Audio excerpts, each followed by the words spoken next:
नमस्कार, मी किरण मेदगे. राज्य आणि देशातील राजकीय वर्तुळात लक्ष घालून राहिलेल्या लोकसभा निवडणुकीसाठी भारतीय जनता पार्टीने आपल्या उमेदवारांची दुसरी यादी आज प्रसिद्ध केली. भारतीय जनता पार्टीकडून देशातील 72 उमेदवारांची नावं आज प्रसिद्ध करण्यात आली. त्यातील महाराष्ट्रातून एकूण 20 जणांची नावे प्रसिद्ध झाली. यामध्ये अनेक विद्यमान खासदारांचे तिकीट कापण्यात आले आहे, तर काही नवीन चेहऱ्यांना सुद्धा संधी देण्यात आली आहे. अपेक्षेप्रमाणे नागपूर मतदारसंघातून पुन्हा एकदा नितीन गडकरी यांना संधी देण्यात आली आहे. नितीन गडकरी हे विद्यमान केंद्रीय मंत्री सुद्धा आहेत आणि ते भारतीय जनता पार्टीचे माजी अध्यक्ष सुद्धा आहेत. पुन्हा त्यांना एकदा संधी देण्यात आली आहे. बीड मधून पंकजाताई मुंडे यांना लोकसभेची उमेदवारी देण्यात आली आहे.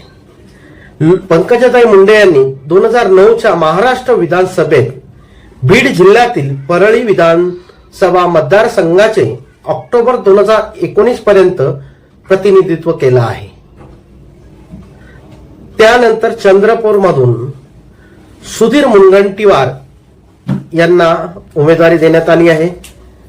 सुधीर मुनगंटीवार हे महाराष्ट्र राज्याचे आमदार आहेत आणि महाराष्ट्र राज्याच्या मंत्रिमंडळात ते कॅबिनेट मंत्री सुद्धा आहे.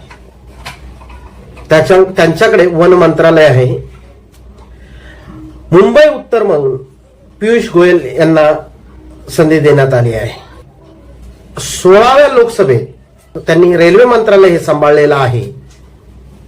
पुण्यातून मुरलीधर मोहोळ यांची उमेदवारी जाहीर झाली आहे.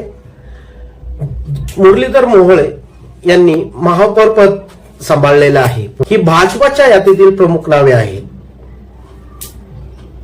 अजून तिसरी यादी सुद्धा प्रसिद्ध होईल. याच्यातून महाराष्ट्रातून नवीन कुणाला संधी देण्यात येत आहे का, की विद्यमान खासदारांनाच परत संधी देण्यात येते, हे आपल्याला पाहायचं आहे.